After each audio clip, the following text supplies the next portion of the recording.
Bismillahirrahmanirrahim.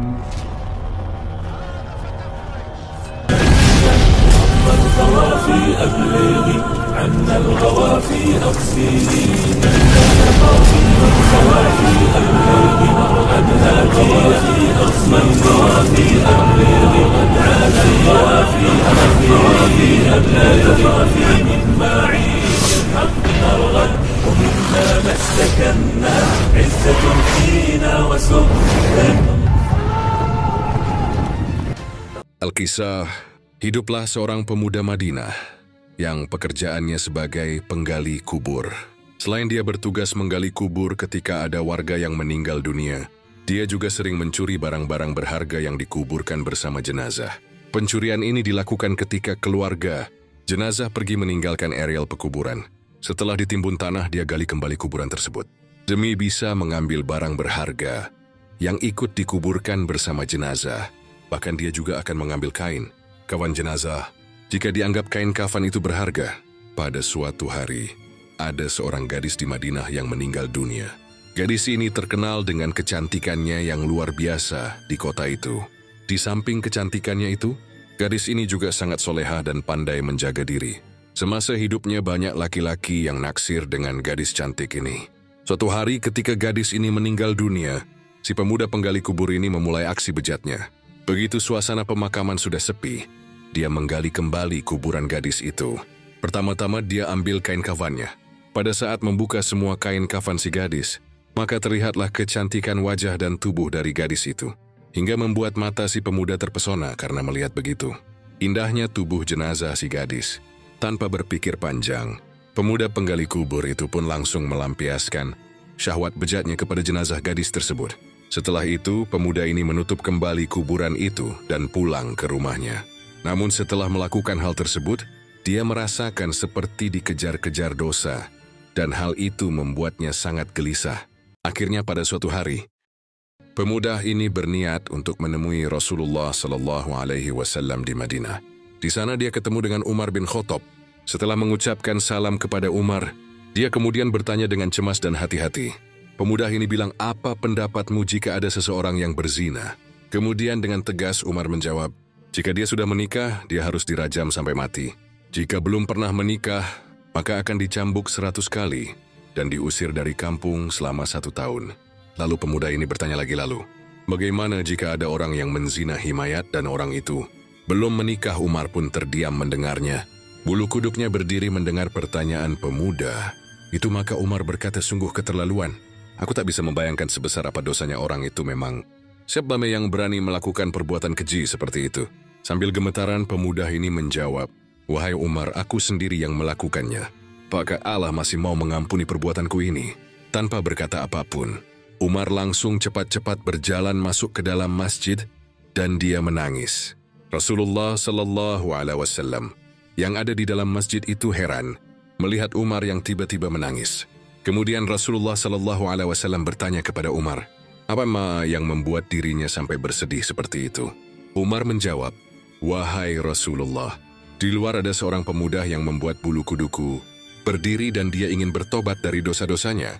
Utsman bin Hasan bin Ahmad bin Asyakir al-Khawbawi dalam kitab yang berjudul Duratun Nasihin menceritakan. Selanjutnya Rasulullah SAW memerintahkan Umar bin Khattab untuk menyuruh pemuda itu masuk ke dalam masjid. Setelah masuk, Rasulullah SAW melihat pemuda ini nangis terseduh-seduh. Kemudian Rasulullah pun bertanya, "Wahai anak muda, kenapa engkau menangis?" Pemuda itu menjawab, "Ya Rasulullah, aku ini terlalu banyak dosa. Aku takut jika Allah akan marah besar kepada aku." Rasulullah SAW bertanya, "Apakah engkau telah menyukutkan Allah? Atau kau telah membunuh orang yang tidak bersalah?" Si pemuda menjawab, "Tidak ya Rasul, aku tak pernah melakukan kedua hal itu." Rasulullah SAW berusaha menghibur anak muda itu. "Ketahuilah anak muda, Allah akan mengampuni dosa-dosamu, sekalipun dosamu sebesar 7 lipat langit dan bumi. Apakah dosamu sebesar umur kursi?" Si pemuda menjawab, "Bahkan lebih besar dari itu ya Rasul." Rasulullah SAW bertanya, "Apakah dosamu sebesar arj?" Sambil menangis, pemuda itu menjawab, Kukira lebih besar dari itu ya Rasul. Rasulullah Shallallahu Alaihi Wasallam bertanya, sebenarnya dosa apa yang kau lakukan? Coba katakan padaku. Pemuda itu menjawab, sungguh, aku malu untuk mengatakannya. Kemudian, Rasulullah Shallallahu Alaihi Wasallam berusaha membujuk pemuda ini. Jika tidak kau katakan, maka dosa itu akan tetap membebani jiwamu. Pemuda itu terdiam. Kepalanya hanya tertunduk melihat ke lantai masjid. Kemudian dia mulai memberanikan dirinya untuk mengatakan apa yang telah dia perbuat. Pemuda ini bercerita, aku telah 7 tahun bekerja sebagai penggali kubur. Suatu hari ada gadis yang meninggal dari kaum Ansor. Semasa hidupnya dia adalah gadis yang sangat cantik. Secara diam-diam kugali kuburannya dan kubuka kain kafannya. Awalnya aku hanya berniat mengambil kain kafannya saja, tapi kemudian aku tak bisa menahan syahwatku. Maka kulampiaskan syahwatku itu dengan menzinahi jenazah gadis itu sampai puas. Setelah itu ku tinggalkan mayat itu begitu saja. Kemudian baru beberapa langkah aku mau meninggalkan kuburan itu. Tiba-tiba mayat itu bangkit lagi dan berkata padaku, sungguh celaka engkau wahai pemuda. Apakah engkau tak malu kepada Tuhan yang kelak akan membalasmu di hari kiamat? Pada saat semua orang dituntut balas, kau membiarkan aku dalam keadaan telanjang dan berhadas besar di hadapan Tuhanku. Mendengar pengakuan dari pemuda ini, Rasulullah Shallallahu Alaihi Wasallam menjadi sangat marah. Dan seketika itu langsung berdiri dan berkata, wahai pemuda fasik, tempatmu memanglah pantas di neraka. Keluarlah dari tempat ini. Si pemuda pun keluar dari masjid itu dengan lemas dan hati yang hancur. Tak ada baginya untuk mendapatkan pengampunan dari dosa-dosanya itu. Sebenarnya saat itu dia betul-betul ingin bertobat kepada Allah Subhanahu wa Ta'ala. Dia pun kemudian melangkahkan kakinya tanpa tahu arah dan tujuannya.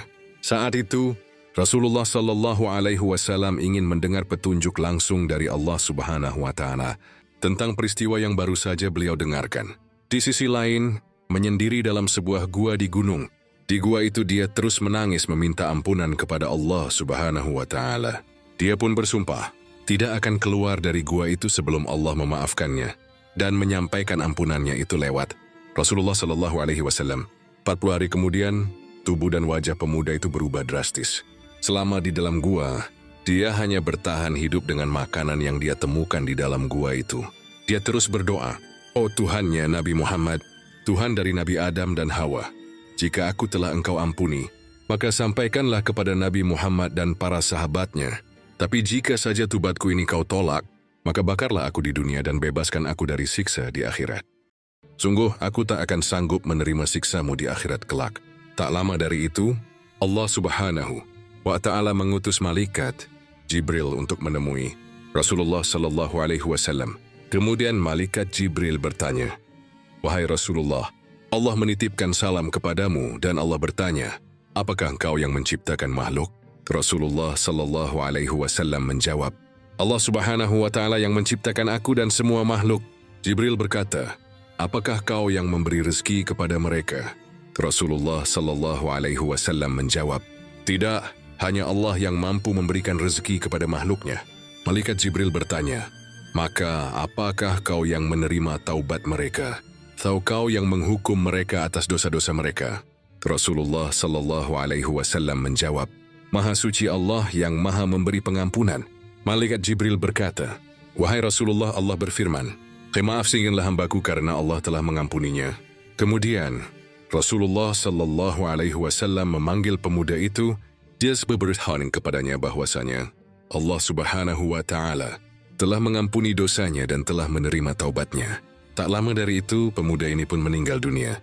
Dan juga orang-orang yang apabila mengerjakan perbuatan keji atau menganiaya diri sendiri, mereka ingat akan Allah, lalu memohon ampun terhadap dosa-dosa mereka. Dan siapa lagi yang dapat mengampuni dosa selain daripada Allah? Dan mereka tidak meneruskan perbuatan kejinya itu, sedang mereka mengetahui. Al-Quran Surat Ali Imran, ayat 135. Wallahu alam bisawab. Semoga kisah ini bermanfaat. Lebih dan kurangnya mohon dimaafkan. Yang benar datang dari Allah Subhanahu wa Ta'ala.